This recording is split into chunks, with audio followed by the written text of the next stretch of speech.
Welcome to Biggest Geekus. We are your hosts. I'm Joe. And I'm Randy.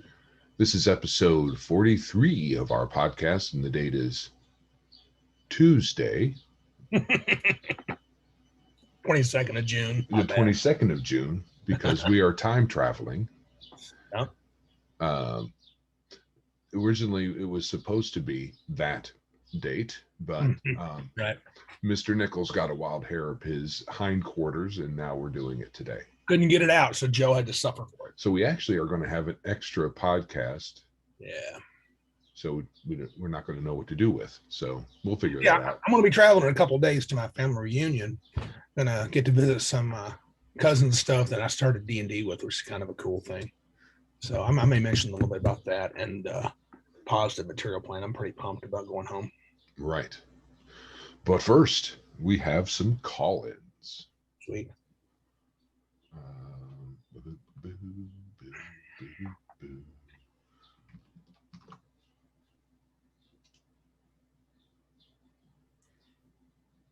You're sharing with me, right? No, I'm sharing it with the Buddha. Okay. Share sound. Sound. So we don't have that many. We have a couple from Jason and some from Andy. Sweet.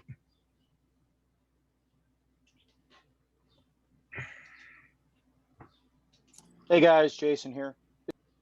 As far as the healing having to do with alignment, with DCC, pretty much it's just good, neutral, evil, or law, neutral, chaos, whatever. But they're basically three alignments. So when you look at the chart under cleric, really it's only three alignments that you're dealing with, and you're really only penalized if you're healing somebody at the opposite alignment. So it's a little less effective on the next step down. So good or evil doing a neutral is a little less effective, but then the opposite end, is a big deal. Evil healing good or good healing and evil.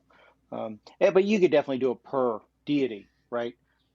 So if deity A doesn't like deity B, then he might get, either not let his magic work on the followers of deity B, or really penalize the cleric if he finds out they've been using it to heal, this other deity's followers. Yeah, that's a very interesting. I kind of, when we talked about last time. I don't know that. Oh, Alexa doesn't. She doesn't know that, by the way. Alexa, shut up. Alexa doesn't know anything. No, but no. She knows all the things I do. She knows what other things tell her. Correct. But anyway, so we talked about it before.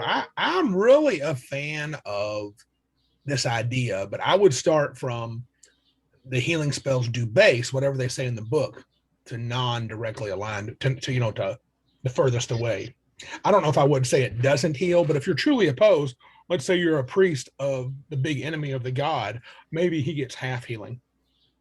And it may not be that, in my mind, it's like, it's not the deity itself. It's so focused on every cleric and what they're doing. It's just how the connection works. And I would use alignment, and thanks for calling about that, Jason. I know it's law, neutral, and chaos, but I would use it more as just an ethical approach. So we could use alignment as the words that we use in the game, but it's more about beliefs and opinions, and how the God's portfolio. I think that has a lot of flavor to it, and I feel like I'm probably going to adopt some of that in my future D&D games. It would certainly change some ways that you play, because there'd be advantages to being hidden. Yeah, but if you are a hidden, like if you're a, what's the word for it? A plant, yeah.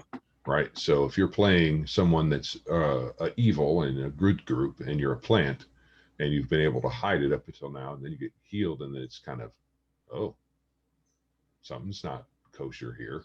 Hey, maybe there's powerful magic items that can trick the spell. Maybe. Well, there's a ring. Mm-hmm. I say still use it, and to get a ring of there's a ring. I can't remember the name of it. It could be a ring of counter allegiance.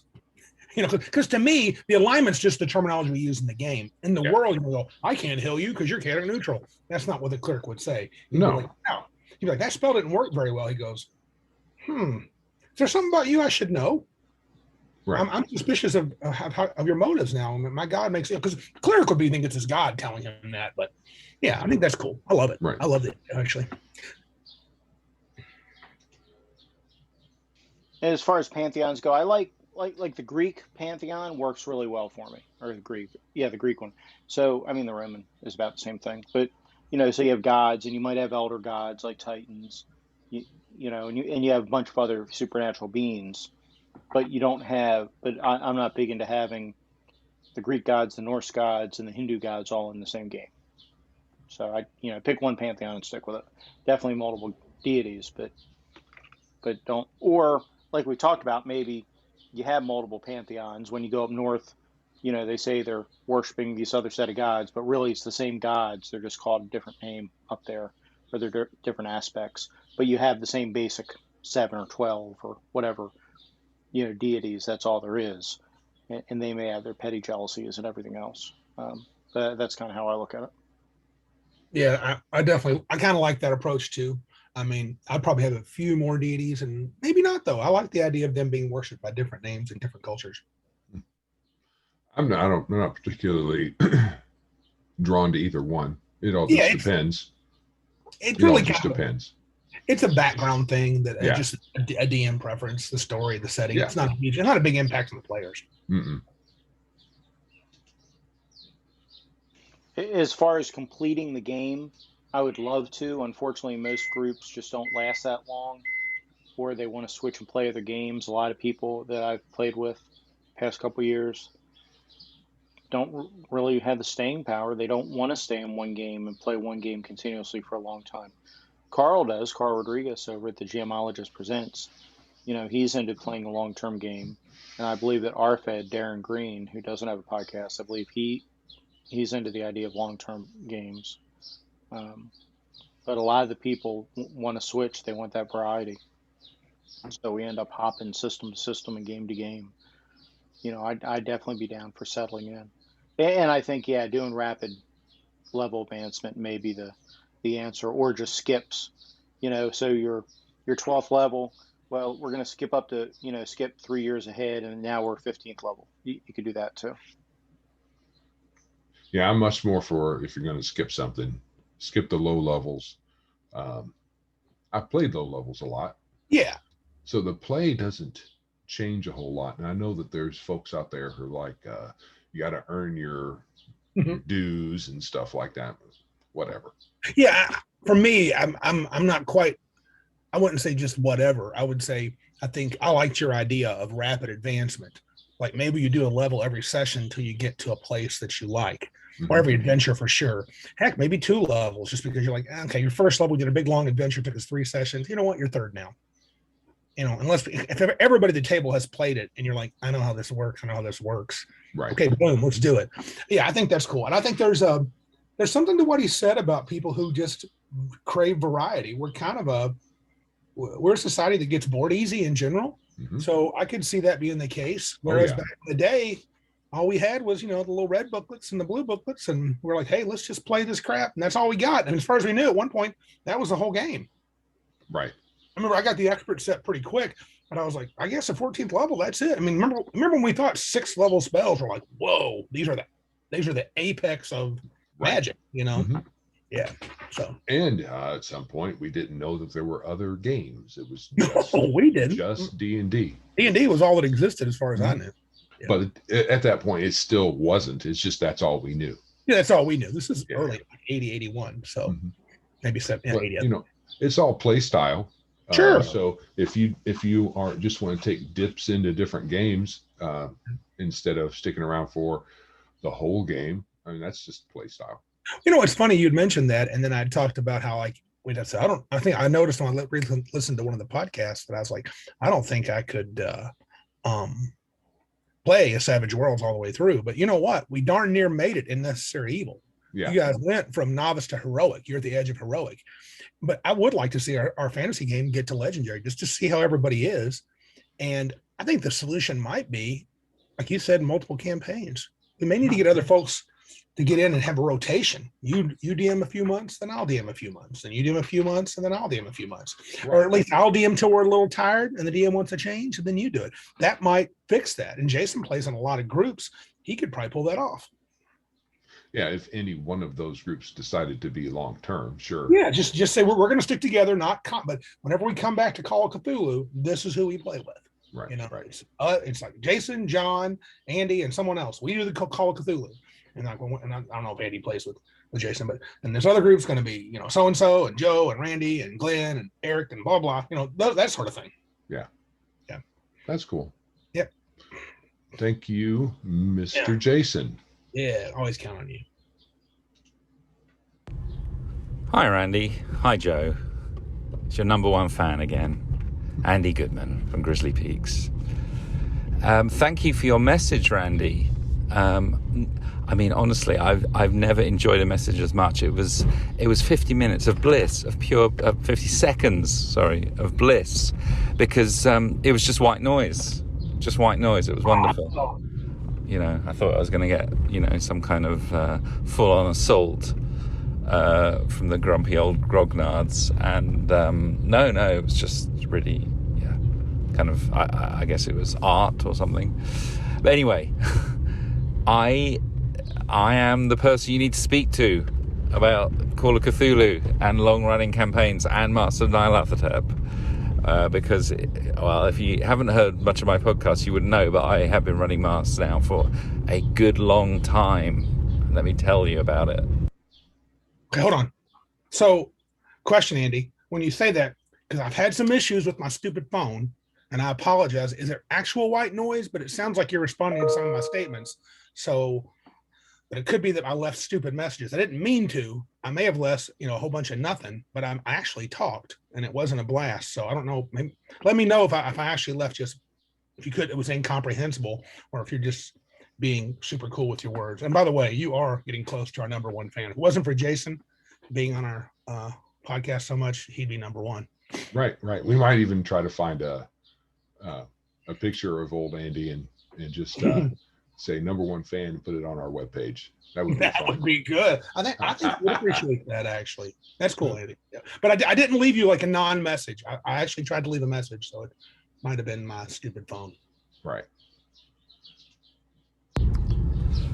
So yeah, I have been running Masks since Master of Nyarlathotep, Call of Cthulhu 7th edition, since December 2019, which doesn't sound that long. I mean, it's over a year and a half, but we've played 300 hours. 300 hours split across about 125 sessions. So yes, it can be done. Call of Cthulhu, you can run very long campaigns. Masks is an amazing campaign book. I've talked about it at length on my podcast, and it's a work of genius, I think, because it keeps you engaged for all that time. How long will it last? I think another 6 months to 8 months. So it's going to be over 2 years. Well, that's sufficient to call it a long-running campaign, I think. Oh, absolutely. Especially these days when 3 or 4 sessions, people are like, I'm done.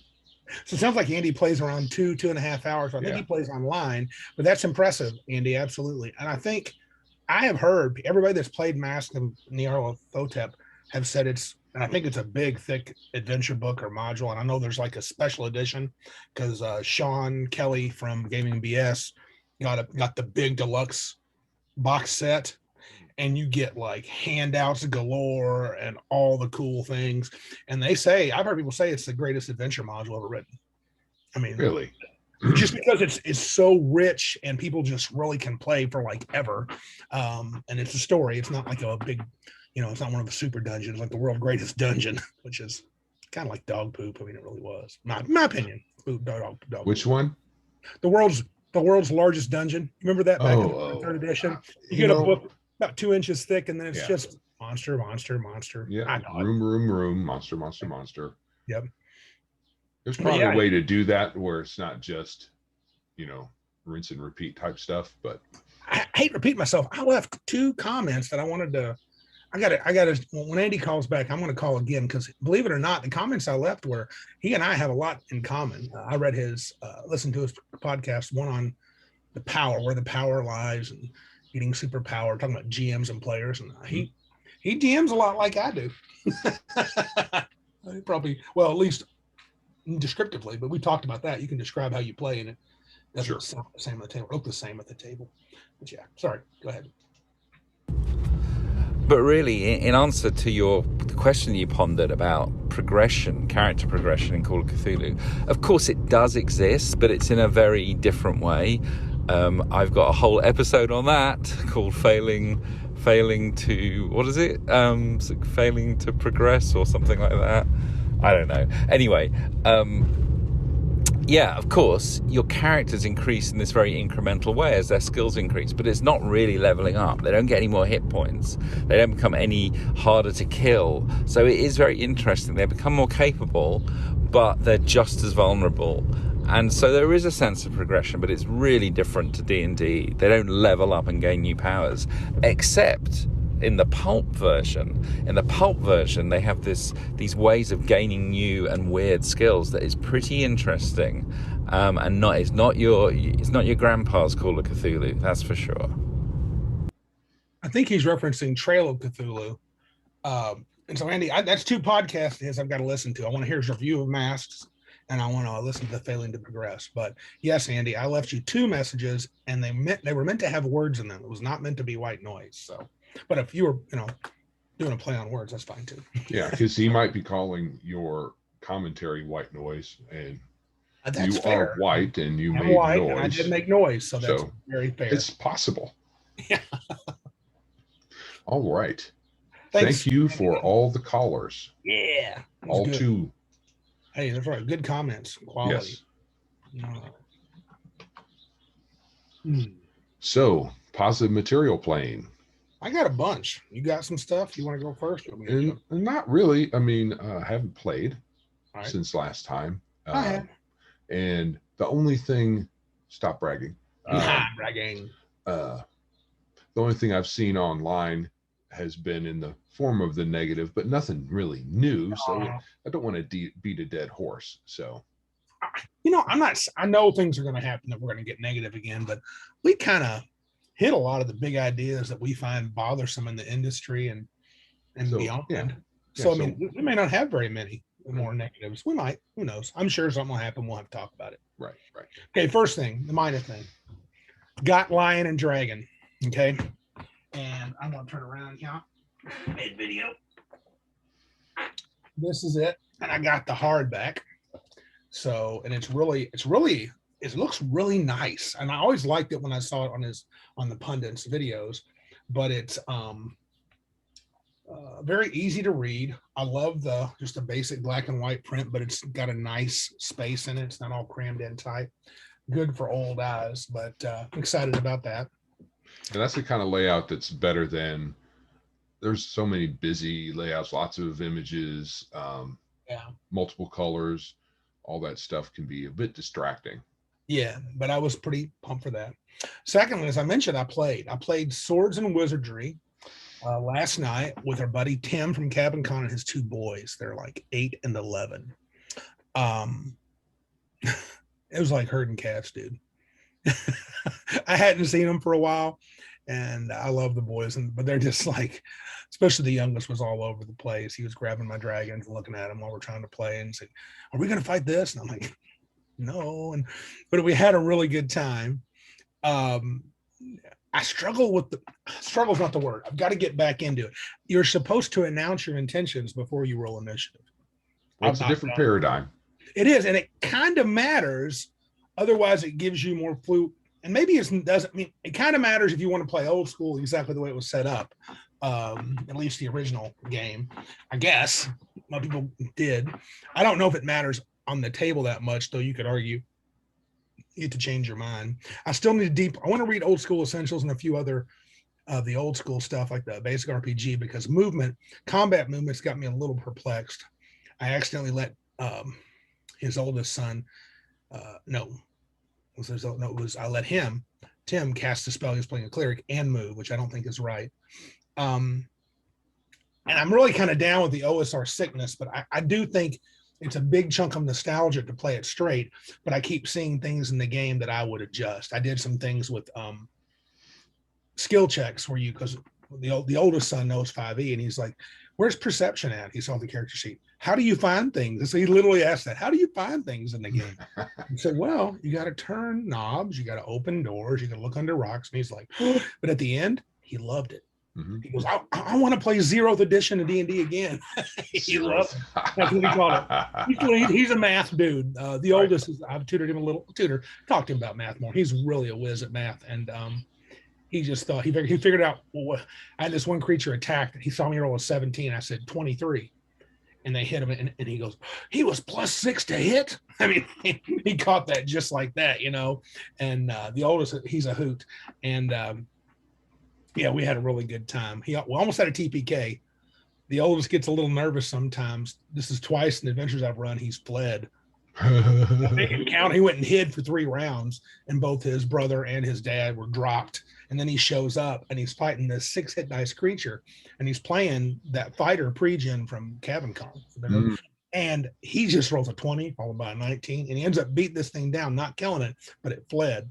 And it was pretty cool. He's like, he goes, and it was funny because he's definitely got the old school mentality. He's like, so if everybody's dead, do I get all the experience points? I was like, oh, dude. Oh, boy. That was so good. And he asked me after every fight, how many experience points did I get? And I got 15 for these kobolds. And he goes, that's exactly how much they're worth in 5e. It was so good, dude. That kid's got a steel trap for a mind. He remembers numbers and stuff. But we had a really good time. I did a kind of a take on the Pied Piper and this creature called a boggart. It was a boggart, but only a name. It was something I made up. He was taking children away a little bit at a time. This little town offered a reward for them to save their children. It was pretty cool. We had a good time. Isn't that okay? The actual boggart, isn't that the one if you meet its gaze, it can like instantly kill you? No, you're thinking of the Bodak. Bodak. Yeah, the boggart's like an old Fey legend, and I had him. He captured the kids and had them in an old church, and he had them in a trance. And I told them they were hearing like some of the hunters nearby. Some of the hunters from the village had gone fairly close to this old temple, and they heard demonic singing, they said, and it was some weird words and deep. And what he did is he had these kids in a trance. He was draining their life, and he was feeding off their singing. It sounded like demonic stuff, but it was the boggart making it change. It was really just beautiful children singing beautifully. Mm-hmm. And so, because when the fight started, the sound changed from that deep demonic, whoa, and then to the, I said the kids were singing Jingle Bells. And so, but the kids, they loved it. We had a good time. It was so much fun. Yeah, I'm telling you, the being able to manipulate numbers, even, I mean, small numbers like we're talking about in D&D in your head is very valuable in this game. Oh, I remember back in the day, you guys would like take me to task. If you're like, well, we hit with a -2 last time, then we missed, but I hit a -4. What's going on? You know, you guys would figure out the armor class. And I remember our buddy Jeremy would be like, the armor class has got to be -3. And 9 times out of 10, he was dead right. And he usually figured it out after no more than 2 rounds. Right. So yeah, D&D does sharpen the mathematical mind for sure. Even if it's just with arithmetic, it's still good. But yeah, that was great. And then the last thing I'm really pumped about in the positive plane is I'm going to my family reunion. This is one of the reasons we're doing these extra episodes and getting ahead of the game, and gonna visit with my family and go back. And I mentioned some of them, the aforementioned Jeremy and Ryan and Rodney and JR and Jason, that crew, and a lot of my other family members have played. Joe played with them back in the day, so that's kind of cool. We probably won't. Yeah, some of it was cutthroat. Yeah, no doubt. A lot of it was cutthroat, but it's been a while. We're not going to play. I don't think we'll play, but we're going to hang out. It's good to get back and visit. And I'm excited about it. Close to the end of the semester, and I'll have after next week I'll be done with school till September, so that's cool. It is cool. Yeah. So positive material plane. I guess I do have something. This week is our anniversary. It's on the 26th, actually. My wife's congratulations. So, yeah. You guys got big plans? Not really. Okay. Just hanging out. I took the week off, So we're just hanging out and spending time together. Right. Starting this Friday or right now? Right now. Oh, cool. Good for you. Very cool. Yeah. All right. Okay, so are we ready to move on? Let's move. Main topic is top 10 inspirational movies for RPG gaming. What are they? With a few honorable mentions. All right. So in the order you have put in the outline, my list goes first. Sure, go ahead.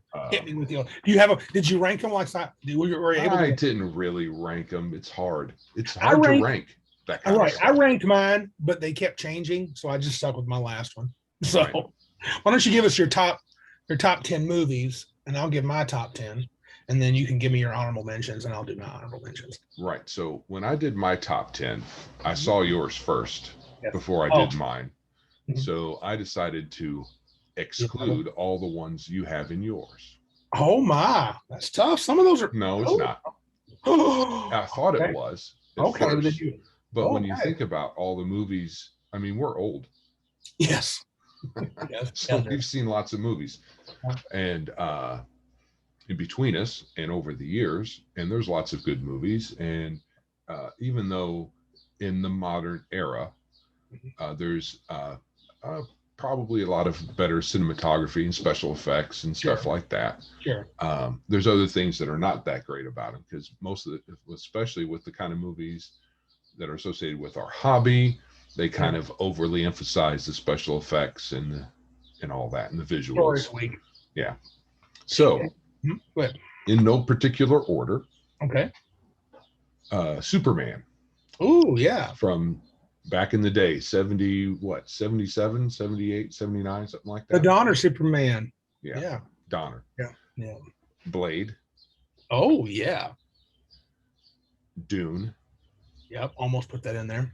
The original movie Dune, even though it has issues and all of that, it has some interesting visuals, and it doesn't stray. I guess it does, in some ways stray far from the original material. But anyway, after that is the Holy Grail. Oh, Monty Python. Yeah, that is. There's a lot of movies that we've watched that give us fodder for conversation during the game. Oh, yeah. Yeah. The Three Musketeers. Okay. Oh, there's so many. 78, the old one. Okay. With Charlton Heston. Oh, I don't even remember that one. The old guys. Okay. I actually don't like the Disney one. I think I do. Which one is it? Is that who's in that? Kiefer Sutherland. I liked it, but he had a little. It was they made the heroine. They had her jump off a cliff or something instead of getting executed. Oh, that's right. Yeah, stupid. Anyway, The Dark Crystal. Okay. Iron Man. Ooh, good movie. Army of Darkness. Mm-hmm. The Wrath of Khan. Oh, yeah, Star Trek 2. And Willow. Are you talking the original one? Wrath of Khan? Not the reboot of Wrath of Khan? Oh, yeah, the original one. Yeah. I mean, the reboot's okay, but what was it even called? The second one? Yeah, it wasn't called Wrath of Khan, I don't think. No. It was good. Yeah. Oh, what was your last one? I'm sorry. Willow. Oh, yeah. So all of those have a lot of nostalgia factor and all of that, because they're in the older end of all of this. Iron Man's probably the most recent of all of that. So go ahead. I purposely picked stuff other than you. Okay. That we can talk about more movies. Yeah. All right. And so my list, go ahead. My list, and I ranked them, but to be fair, some of these could change. The first one can't. Number one is Lord of the Rings. Because I'm a D&D guy and into fantasy, there is no doubt that is the number one. Not only is it kind of like a nerd dream to see it on the big screen, but I think the movie is inspirational, and I mean that literally. I think the story is inspirational. I think it makes you want to defeat the bad guy. It makes you want to gather your friends and fight the forces of evil, and I love it, and it's a beautiful story. Conan, Barbarian with Arnold's number two. Number three is The Magnificent Seven. I like the gathering of different folks to go do something. It's an iconic way of getting It the is. story going. Yeah. And not unlike your choice for Holy Grail, Aliens. Not only do you got a group of tough fighters, but we got, we're in some real pretty crap now. Put her in charge. All those great Yeah. lines. So Great lines. quotable. Yeah. Yeah, it's so quotable. Number 5 is the Avengers, the modern day Avengers. I think it's a great team, super heroic. If it's D&D, if it's superheroes. Tombstone, because who doesn't want to be somebody's Huckleberry? Right. Number 7, Star Wars, and fill in the blank there, except for the last 3. Maybe the first 3, the original trilogy. Original. The other ones have grown on me because the last 3 have been less exciting. Army of the Dead, which is a very new one. It's a movie on Netflix, not to be confused with Army of Darkness, which is also Bruce Campbell and Fabulous. This has Dave Bautista in it, and it's got to collect these odd specialists together to go do a mission kind of vibe to it. Yeah, I haven't seen that one. Yeah, it's pretty good. It's got a couple of moments like, Jeff and I watched it the other night, and it's like, he's like, I don't want to live in a world where if you shoot a gas can, it blows up. It's just petroleum. It's like that's. I thought they stopped doing that back in the 80s. No, dude, that really doesn't happen. And then The Princess Bride, just very quotable, set in a medieval time, a little bit of magic going on. And then probably a surprise was Hellboy. Right. Again, I like the odd collection of individuals, except this time they're already together. And it's kind of like a team of adventurers that just accepted each other's weirdness and quirks and powers, and they work together. Very good kind of a superhero story too. So that would be my top 10. And that's in order, sort of, with only number 1 being solid. Right. So yeah, these it's hard to rank movies because when did you see it last might play into it compared to the other movies that you see the other ones more recently, and just how you feel. They can go back and forth so much. Yeah, there's a handful of movies I'll say is in my top 5 in general. Lord of the Rings is generally, I say, it's my favorite movie, and I'm talking about all 3 of the Fellowship and Return and all that. But Princess Bride is a huge one for me. Well, the thing is, though, it's hard to say I like the movie as opposed to, or without the consideration of, is it inspiring for me in play? Correct. You might like the movie, but you don't think about it as inspiration very much. Right. There's movies that, like I liked The Departed was a good movie. And I think it doesn't really inspire me to play any kind of games. Some folks might like it that way. I don't think of it that way. Well, and it's hard to come up with a long list of movies that are inspiration for D&D. Correct. Because I don't focus more toward D&D, but it could be any RPG you might like. A certain movie. Yeah, because how many good movies of that genre are there? Especially, since Lord of the Rings. I'm not going to put, what is it called? The Hobbit. The Hobbit in there because I didn't really care for it. I liked the first one for about a third to 2/3 of the movie. Hated the last one was just dumb, but I enjoyed those. I would say there were pretty decent cheesy movies, but it wasn't Lord of the Rings. Not even close. It wasn't even the fairy tale. I think they were trying too much to be Lord of the Rings. Yeah, instead of its own thing. Yeah, just tell a really cool children's tale. That's what they should have done. Right. But I don't know how you ranking. I wanted to do it, but it is tough. But as far as your inspiration, I get several things from each one. But what were some of your honorable mentions? Did you have a few honorable mentions? Yes, I did. Okay. Shaun of the Dead. Oh yeah.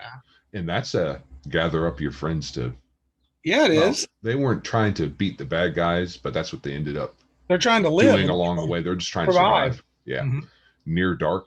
You remember that vampire movie? Yeah, I have wanted to purchase that, but I can't find that on DVD for like under 35 or 40 bucks on eBay. Oh boy. It's really hard to find that DVD. So. Yeah. It's a good show, and it's a different take on the vampire lore, so that's pretty good for. And for RPGs. Jason up there, he might know this. You might know it, Joe. When you see those DVDs like on eBay and stuff, they'll say this is a region 1 or this is all region. Sure.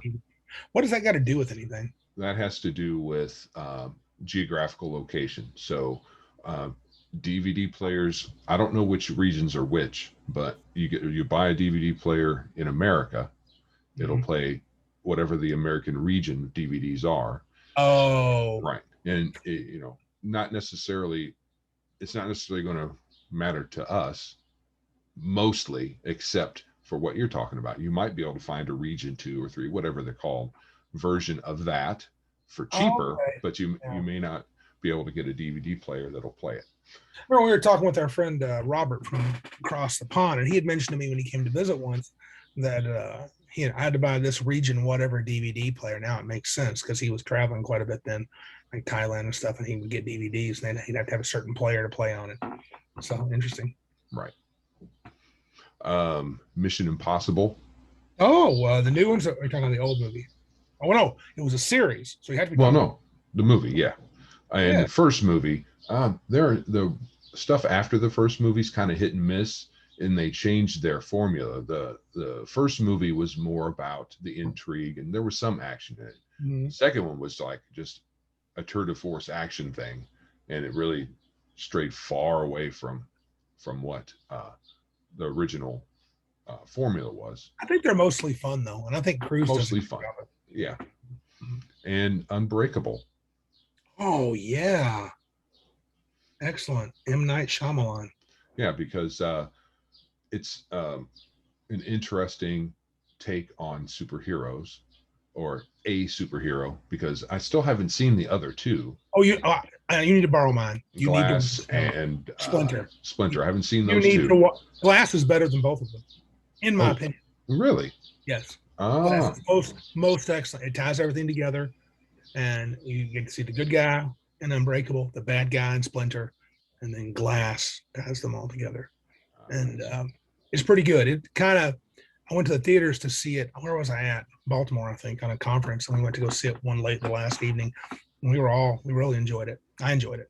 It's good. Yeah, because in Unbreakable, and I don't know about the other two, it seems like he's the only special heroic person. Yeah.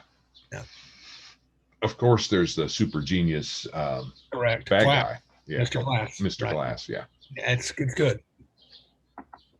So those are my honorable mentions. Okay. I have a few. I had the X-Men 1 and 2. I thought are very cool. I'm surprised you didn't mention First Class. Oh, that's excellent too. But that could fit there. But I just said 1 and 2. Yeah. Dog Soldiers. Mm-hmm. I haven't seen that. That's kind of I think that's a kind of a B movie. It's I think it's a British film, and it's not unlike I thought it was Aliens, but with werewolves in it. Yeah. I thought it was really cool. It was enjoyable. The Hateful Eight. While that's about all you get F-bombs everywhere you turn and pretty edgy, it's still a pretty cool Western that shows a group of people getting together, but not so much to help each other. I see it as this is how PvP happens. Yeah. So I think it's kind of interesting, but I think it's who's the dude that did Pulp Fiction? Tarantino. I think it's a Tarantino film. Yeah. And I don't love a lot of his, but that was pretty interesting. Blade Runner. I like that. I like the story. And I think Jason at Nerds RPG promoted this. I think it was Jason who promoted this. Conan the Destroyer. That's kind of a poop movie, but it's got the classic tropes and shows an actual D&D party. Right. Which is kind of different. The 13th Warrior. That's a good show. It's a good show. And Ladyhawke. Ladyhawke I took out of my top 10. It used to would be because I've seen it fairly recently, and it's a little cheeseballish. Oh, sure, especially the score. But it's weird. Oh, that doesn't fit the show at all.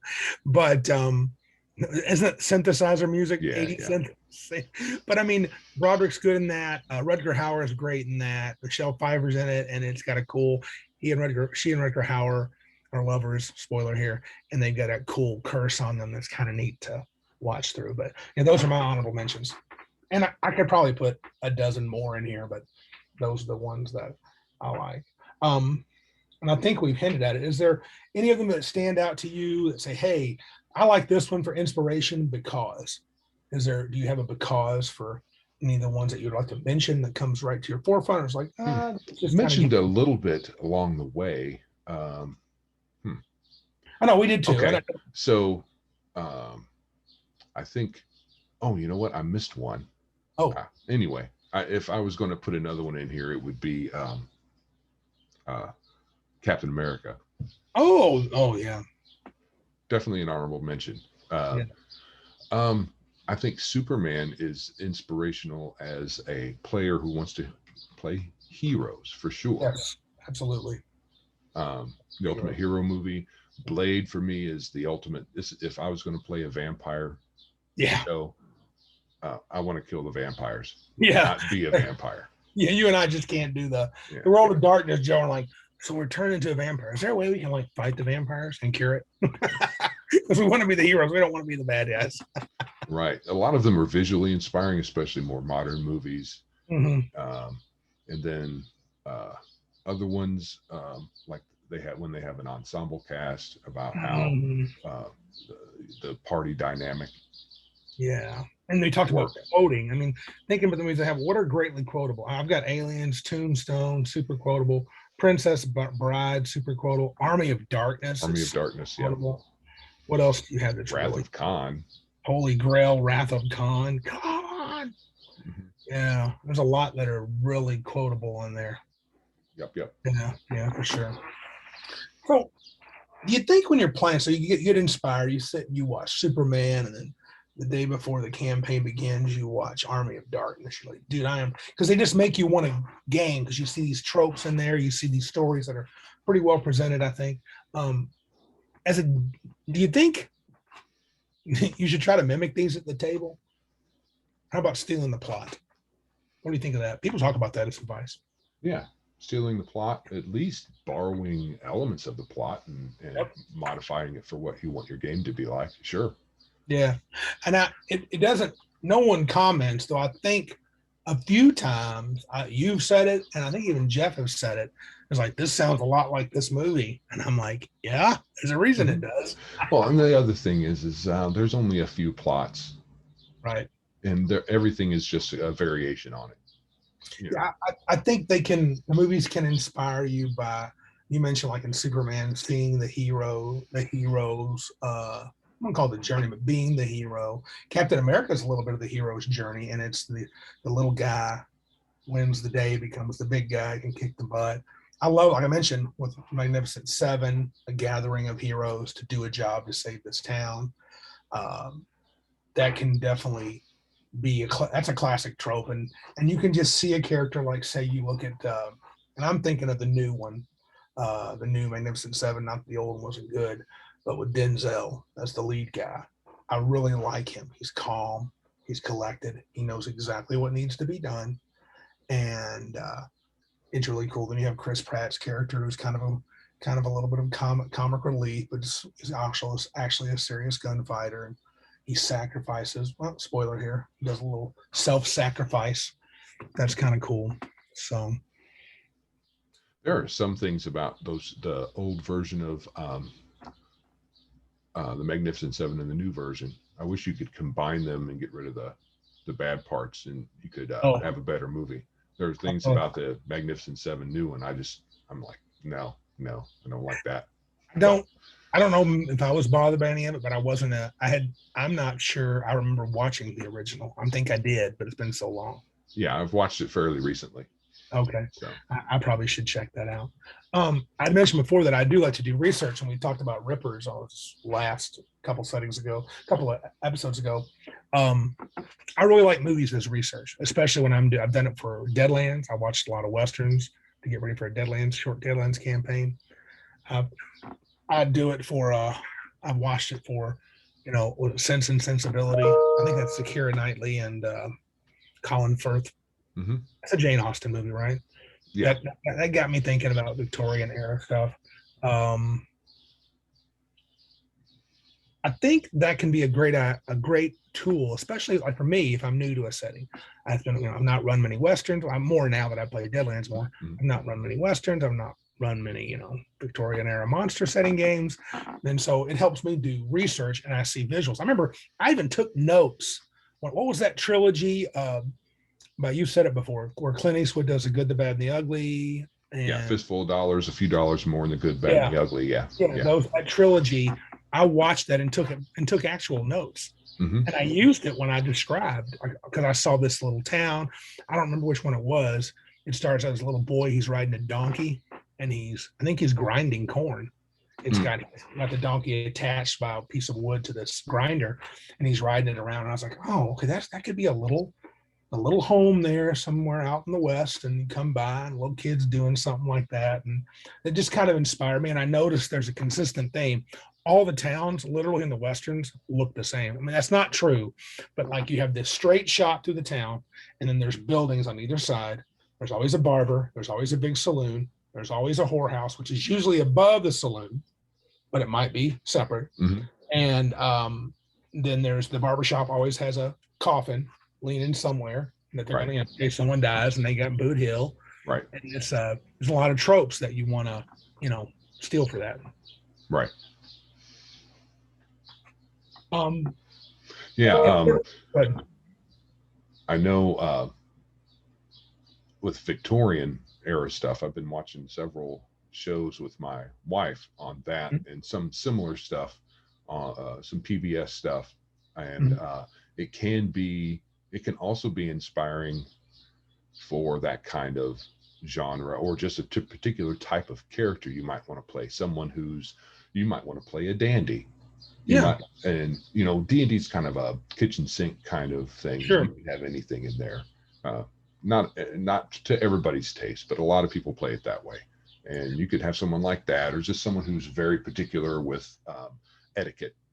Maybe not a dandy, but just someone's a very strict, gentlemanly type of person, or from the female side, just very etiquette driven. Yeah. Have you ever specifically watched a movie to help you, not to help you, but like, man, I can't wait for our new campaign, or we're going to play Rippers. I can't wait to get into it. I need to watch Van Helsing. Have you ever, granted, you can't always cut the time. Have you ever watched a movie to get you in the mood, so to speak? Either the week before or a couple. I think I have, but I can't remember the particulars. Right. Yeah, I have done something like that. I think I have too. I think I was like, I really want to watch that. I'm kind of in the mood for that. And a lot of times I find the reverse happening. I'll watch one of my old movies, like, man, I'd like to run a campaign, or I'll see a new movie. I'll say that all the time. New movie comes out, and I'm like, that would be great for a D&D, because Debbie will catch it. My wife, she'll be like, that's totally D&D, and it can have nothing to do with D&D. And she's like, that's totally a D&D. And when she calls all role-playing games D&D, that's the word. Right. She goes, that's a D&D game. Like, yeah, that is a game waiting to happen. Right. I'm trying to think off the top of my head. Gosh, I know there was one. John Carter of Mars was that way for me. Oh, yeah. Yeah. It's not on our list here. It's not a great movie. I enjoyed it, but I enjoyed the books a lot better. A lot more. Yeah. You definitely can see D&D tropes in that movie. Sure. Yeah. Anything else you'd want to mention about movies? Well, I think we kept.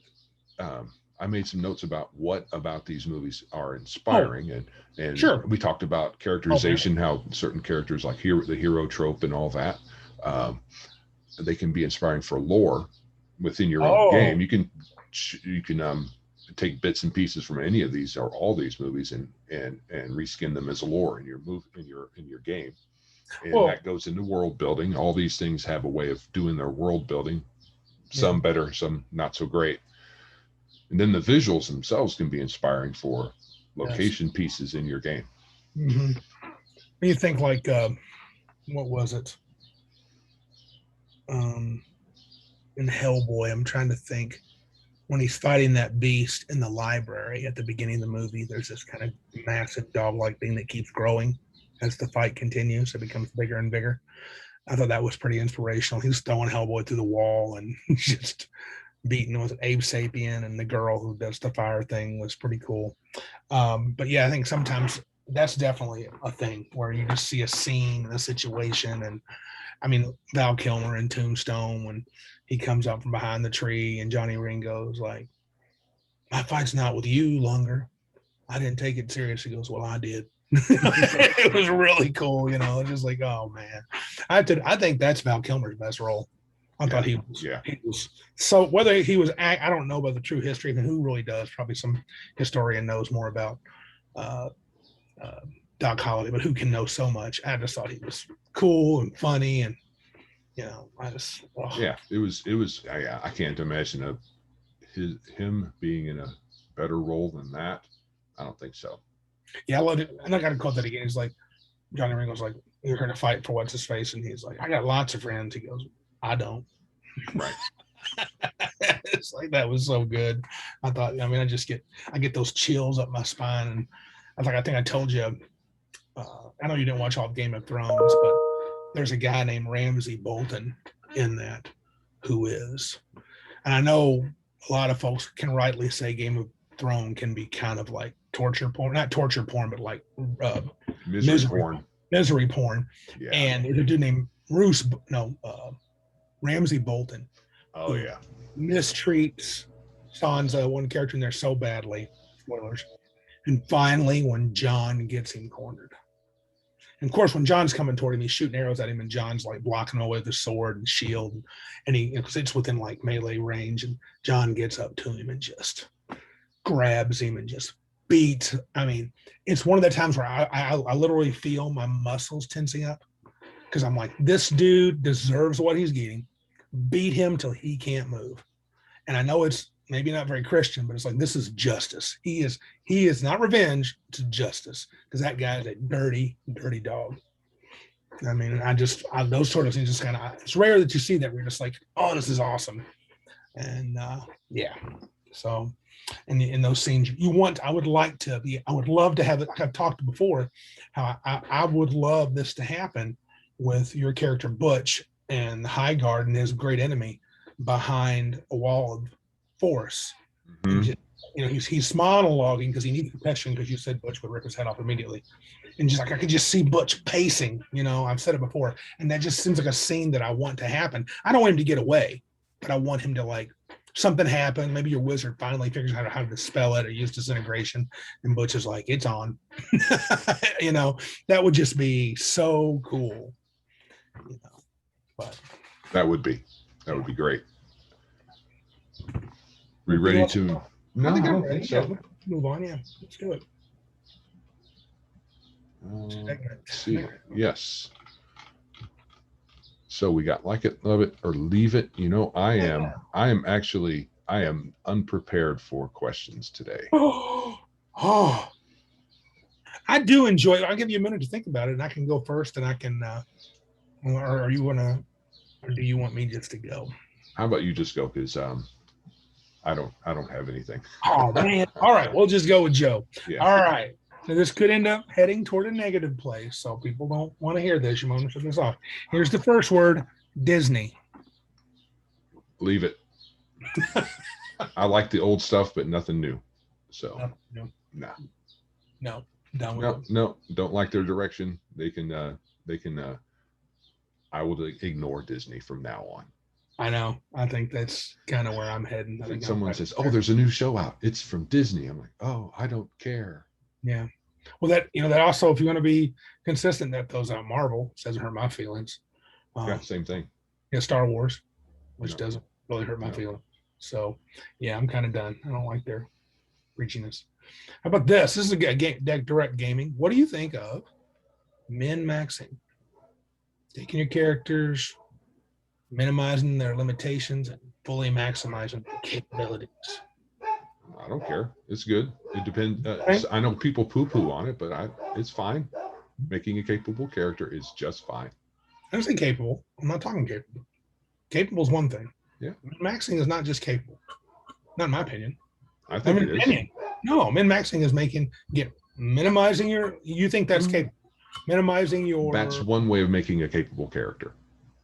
Extremely highly capable. Or I think in D&D though, I think the danger is, and we saw this Pathfinder, you can do that, but it's pretty easy to make a character that's very narrowly focused, which might be good actually.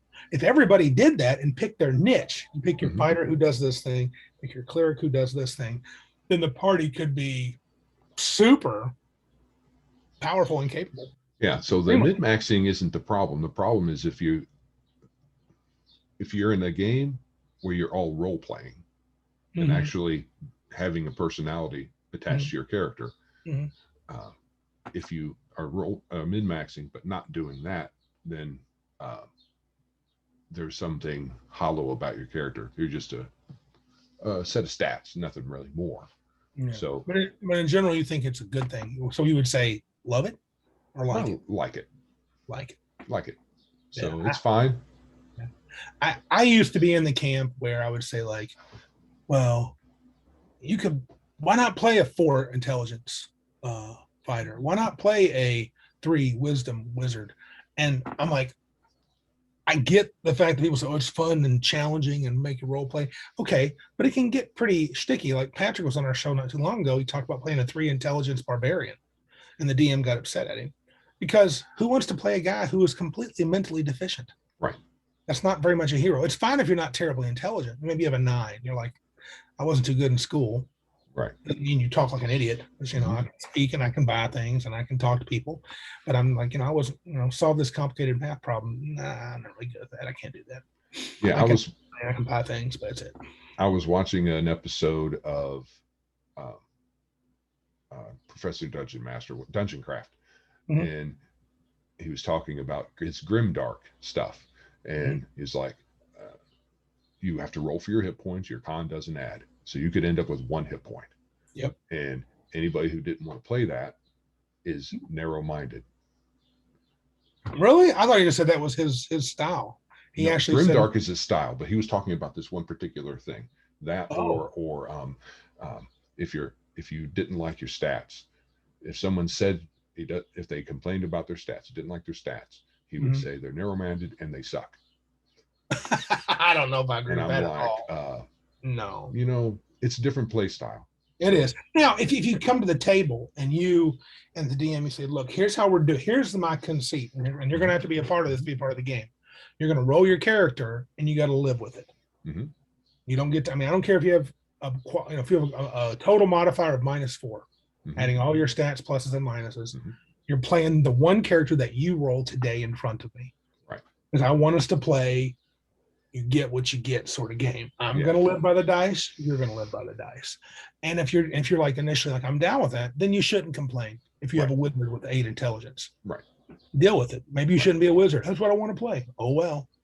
Right. Well, the good thing is with that kind of game, you wouldn't have to be stuck with a wizard with 8 intelligence. You would just have 8 intelligence and you would do something else. Correct. Which is, that's the intention of old school roll straight down the line. You don't, because we told, speaking of that, told Tim's oldest son that. His eyes just got huge. He goes, you can't pick your racing class. I said, well, you can pick it, but you may find that you don't qualify. Right. But then Which is fine. Yeah. If you want to do it, but yeah, I don't think if people are like, I don't like to play that way. That's not a knock on them. That's just like, I want to be able to, I like 3rd edition and Pathfinder where I can pick my racing class and go, or like 5e where I have no penalties at all. It's interesting if we look at all of our movies that we recommended, practically none of them are 0 to hero or just the regular guy, which is what grimdark kind of is you're just supposed to be a regular dude starting out. That's a good question. We can pause and go back and look. Are there any movies that I mentioned that were grimdark? Or just the regular guy? Ladyhawke. 0 to hero. Matthew Broderick. Nah, he was kind of a crafty little dude. He had very dexterous. What about, let's see here. He's supposed to be like the greatest thief ever. Something like that. Yeah, right. He claimed that. Yeah. Yeah, there's very few regular dudes. You kind of start out and they're all kind of good. They don't begin sort of regular dudish. Yeah, that's a good point. Huh? Yeah, interesting. Good point. Last one. And this is food. Cheese. I love it. You can't never have enough cheese. Yeah. But now, are you still a cheese snob? Oh yeah. Probably. I'm probably a heretic. I think even the cheese, because if it says cheese food, I don't eat it. You're out. Because it might have 1 or 2% actual cheese in it. Ooh. And the rest is fillers or whatever. Something, and it's not real cheese. Cheese from the deli, straight from the deli or a cheese shop? Well, if I was being a real snob, that's where I would go. but I get the deluxe, whatever the pretty good. deluxe, and that just says cheese, so Yeah. that's fine. Right. But apparently that's not real cheese either. Really? That's a shame. Yeah, well, it's mass produced, so Oh, it's close to being cheese-like. yeah. I'm kind of a deli cheese guy. I'll buy a packaged cheese, but I don't eat it. I tend to eat the stuff that I get. Like we have the cheese shops up the road for me. I love those. I don't go there a lot because they're pricey, but they are. Well, actually, they're not bad. They're pretty good, and I like to get cheese from there. It's hard to be a cheese snob because it's expensive. Yes, it is. You got to choose your snobbery wisely. Mm-hmm. Yeah. All right. So that was good. That was fun. So nothing for me this week. Joe will do his due diligence next time. I'm sure. Yes. All right. All right. So next on the agenda is Dig the Setting X Crawl. Dude, what do you think of that? It's good stuff. It's great. Okay. It's a great setting. Uh-huh. It's very evocative. It's gonzo kind of. 100%. But it's fun. It's maybe not a long term, but it's definitely great as a diversion. Yeah. So let me read my blurb here because I think X Crawl is a setting. It was created during the 3.0 era. Okay, it was the original OGL. I got my original book out, and it was 3.0 first version of OGL and D&D, and it's a D&D setting. It's in a setting, and think of this. I said, think pro wrestling, Running Man, Let's Make a Deal, and D&D all mixed together to become the world's most popular reality TV and sporting event. So X Crawl is an event in this world. You're in an alternative Earth where Emperor Ronald I rules the North American Empire, the NAE, and Ronald I is modeled after Ronald Reagan. With the love of the common folks, he has the love of the common folks because he developed X Crawl and the Extreme Dungeon League. So you play members of a team that is actually on television often, and they display and they show you on these televisions. They use what's called AVSs, they're arcane video screens, and it's kind of set. Kind of where technology is pre-digital. So you don't have iPhones. You have computers, but they're more like word processors only, and not a lot of high tech. So probably, what would that be, Joe? Early 80s computers? Yeah. Well, that's when didn't this come out in the early 80s originally? X Crawl? Or 90s? No, it was probably 2000s because that was like 2001, 2002. That's during the beginning of third edition.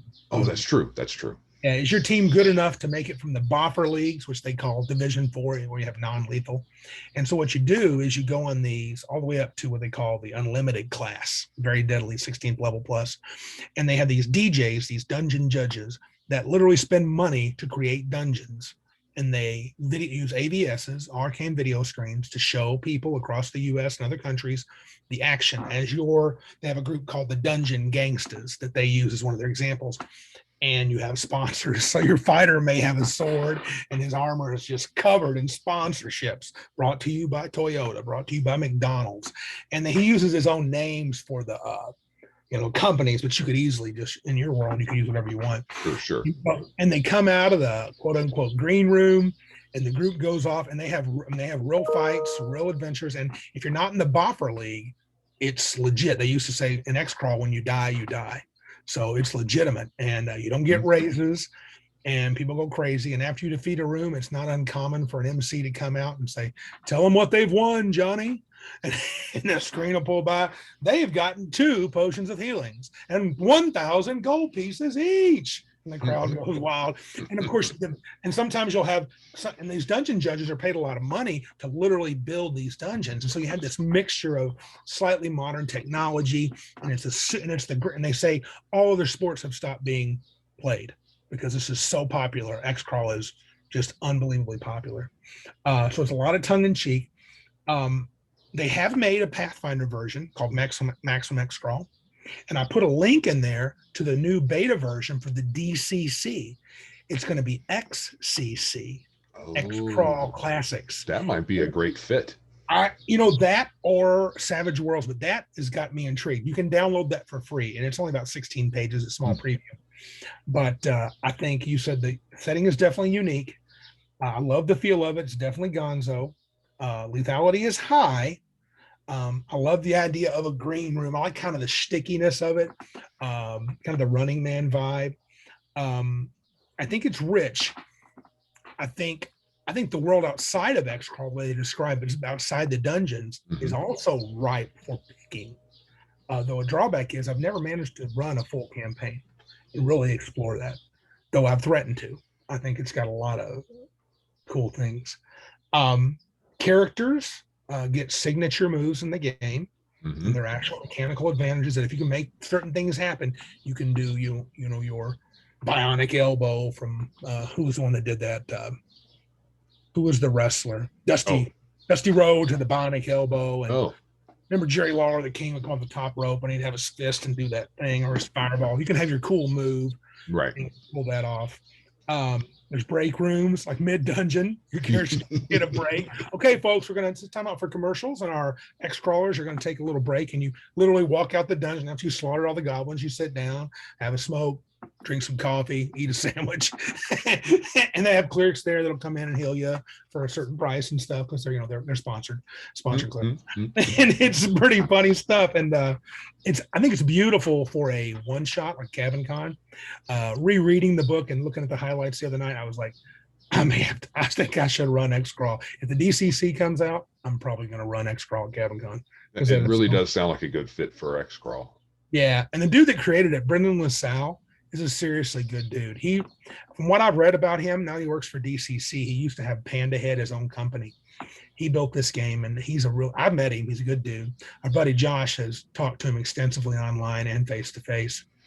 We got a few friends who got their name in one of the X-Crawl modules, which is pretty cool. They had play tested at Gen Con, and Brendan put their name in there. Brendan runs like if you play, there's roughly 4 days with 4 slots. Let's say Brendan will run 15 of those at a convention. So they say he's a workhorse, and he's a funny guy, and Josh just loves him as a GM. And we've talked to him. We actually invited him to Cabin Con, and he was like, man, I would if I wasn't so busy. This was in Georgia. It sounds awesome. So I think that's a positive, and why I like to support it, because Brendan's a good dude. I do think that the lethality can be tough, because most of the modules, man, I mean, they can be unforgiving. Oh, sure. If you're mid X-Crawl, losing a character, you don't, by the rules, you don't get that character back. No. I mean, the group has to finish the run, and they're in trouble. Magic is tightly controlled by the book in the North American Empire. For example, clerics they don't get resurrection magic, even though they worship the gods. I mean, the gods give them power. There's rules by the Roman pantheon is the official pantheon of the North American Empire. And there's some spells that are outlawed in X-Crawls. Summoning, you can't summon creatures, especially extraplanar. Though there are illegal X-Crawl events, which I like that. I think the tight reign of the spells could be challenging for a guy who likes play wizards. Like, I know you're a big fan of just being able to pick the spells, and you don't want to have too much control on them, but I think you'd be okay with it, because it doesn't mean you couldn't get the spells. You just can't cast them in an official event. Right. Which is, who says you couldn't go down to Mexico, which is where they have these illegal X-Crawls, and you won't see a demon in an official event. You're not allowed to summon them. But apparently the ones in Mexico, they'll have you fight demons and devils and stuff. I can't wait for the DCC rules, because I'm just not enthralled with the 3rd edition engine. Too much fiddly bits, and I really would love to see a Savage Worlds version of this. I think that would really work. That would. It's really the greatest campaign setting that I've been able to ever run a campaign with. It really is. I love this setting for a tongue-in-cheek, over-the-top, but I've talked about how I'd love to explore. There's a hunter's guild or something that collects, they get literal monsters they go out and find. I mean, there's literally monsters out in the world, like dragons. I think the dragon's the head of a country. There's a country in Europe that's ran by a dragon. So there's still the creatures that go bump in the night. There's the D&D creatures that live in places, and they collect them and bring them in, I mean, you got to go get a tribe of goblins so they can get slaughtered in this event. So it's definitely got a dark dystopian feel to it too. Sure. So, any other comments you have? I just kind of ran through my pros and cons, but I don't know if you have other comments, things you would say. No, I think I'm in pretty much agreement with all that. I think it's an ideal campaign setting that you don't have to run a campaign in. It's Yeah. easy. It's easy to dip, especially for us that grew up in the heyday. I don't know. I don't know if wrestling is still as big or whatever. Yeah. Was. Recently, Fox bought the WW. What did Josh tell me? NBC bought the WWE network. And I don't follow wrestling close. Josh is the Yeah, wrestling. me either. And so yeah, for millions of dollars. And Fox, actually, I think Fox shows wrestling shows now. I mean, and it's become wrestling's big, dude. It's big money. Okay. Well, Yeah. I mean, all of the factors, all of the different things that are kind of mushed together in this, Yeah. are things that we grew up with. So it's easy 80. to step right into it. Even the NASCAR thing with having all the patches on your outfits. I love that, dude. It's all something that we're familiar with. You can easily just step right into it. I mean, I could just see your wizard gasping, spelling, killing something, and then a close up on the AV, and you go, "Brought to you by Nabisco." Right. You have to say that every time you cast Fireball. You're under contract. Well, they gave me the spell. They gave you 10,000 gold pieces. They gave you the spell, and they give you 200 gold pieces every time you do it. Yeah. So they call you. He is a pyro. Yeah, I'm making banks. That's why I fireball everything. Don't fireball that. Shut up. Fireball. I'm making money. And it just kind of encouraged you to be, as you gain. I could just see a group of fledgling characters, really tight and team-like, and kind of like a classic rock star band. We're a garage band, and we're working hard and making it. And then you make it, and you start to fall apart. It's like, and you're like, my fighter's like, Bolsavar, how come you're doing fireball all the time? Dude, I'm getting paid all the time. You're getting paid? You sold out? What do you mean sold out? 10,000 gold pieces for this. Screw you. I'm making the money. Right. Then after the show, you hop on your plane, you head over to your apartment in Manhattan. I mean, that's hilarious, dude. Yeah. So it's great for dips. Yeah, but I think there's lots of different places in the campaign you can dip into, like monster hunting, the super lethal stuff in Mexico, and all that different stuff. And living the modern challenges of, like, maybe your agent fires you because you're constantly you've been flubbing up and you're losing popularity, and he fires you. You got to find an agent, and you find an aged old fighter who's at some biker bar drinking. and but I mean, I could actually see a full-blown campaign out of this. I could see it rich and interesting, but the gonzo part, because even outside of the game there'd be a lot of tongue-in-cheek stuff. I could see maybe having to take breaks from it. It may not be sure. You want to live and breathe unless you just really everyone's way into it. And it has potential for all levels. There's a module called the Emperor's Cup. I think I have it. I don't know, Josh does, where you can play 20th level characters.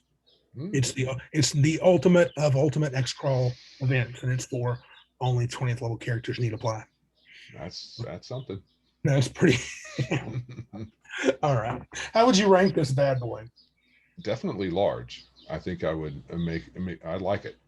I think I would have to play it more to say love it or best game. Probably never be best game, but definitely large. It's large, but I feel like if I could ever pull off like a year-long campaign in it, it might go to extra large, because I think, and it would have to be more than just running X-Crawl events. Yeah.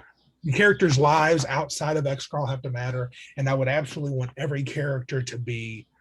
I mean, not you ain't got to follow a script, but I would love it if, say, your wizard guy, he's living the high life, he's loving it, he's a rock star, and he loves the paparazzi. He has a different girl, movie starlet, on his arm every other week, and he goes to Manhattan, and he's not. By the time he gets 10th level, yeah, these are my teammates, but I'm the star. Then you have one guy's like, I'm living the dream. I'm not living the dream. I'm like, I'm down with, how do they say it? I play music because it's in my heart and in my soul. I do X-Crawl. All I care about is winning. We're team. And you could have a guy like, I do a side hustle, and I kind of throw certain rooms for money. The thief that kind of screws things up. Yeah, make sure he never casts a fireball this time. Okay. And I always bump. What'd you bump into me for, dude? Come on, I'm casting a spell. I'm sorry, It'd be man. hard for that not to be something like that to be a dead giveaway. Yeah, but I think, and that's where intrigue I think like that would be cool. Well, I think it needs. We talked about intrigue before. I think, and that'd be a good topic for show. I think intrigue. I think if I was the rogue guy, I would tell you, if you look, Joe, my dude's being paid to kind of screw this up. I'm gonna let you know I'm staying close, and if you wouldn't mind, at least one time, go along with me. Let me screw your spell up, and you can get all pissy with me. I'm like, dude, sorry, I messed up. And then after a while, you can call me on it, but you might notice several things I do that. Oh, I blew the trap, and no, I didn't. I just let it go off. Oops. Yeah. Who knows? It depends on how shady. But yeah, I think large right now, because I'm with you. I'm not sure if a full-blown campaign will ever work, or maybe I just need to spend the time with it. Right. But I would definitely encourage folks to purchase it one way or the other. Yeah, I think you can get the original one fairly cheap. I think the Maximum X Crawl is fairly cheap. I don't know what the DCC one's going to cost. So I have a copy of it. Yeah. Oh, do you have the original? The 3.5. I'm not sure if it's original, but I've got a copy. I can't remember. Yeah, I think they did a 3.5. I think they did a 3.5 version. I think so. Yeah, so it's fun. It's definitely it's worth buying. It's worth playing, even if it's just one shot from now and again. Let you get your gonzo, tongue-in-cheek stuff, and I love when you come up with a signature move and you give it a name. That's pretty cool. That is cool. Yeah. All right. Cool. Are we good then? I think so. Move along. All right. Well, we are not going to have a negative material plane segment like we were explaining at the beginning. It would be just beating a dead horse at this point. So as soon as something interestingly negative comes up, we'll probably have something. We'll have something to say about it. Yeah. So with all that said, if you would like to support the show, please help get the word out. Check out our website at biggestgeekuspodcast.com/support if you would like to do that. Otherwise, just spread the word, because that's what we need. Word spreadage. Yes. And that being said, you can check us out on Odyssey and YouTube, both. I still need to get some more of the episodes up on Odyssey, but we're there. Question, Joe.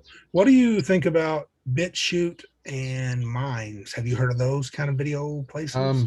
I'm thinking about those, but it's at this point it'd just be extra work for perhaps little return. Sure, fair enough.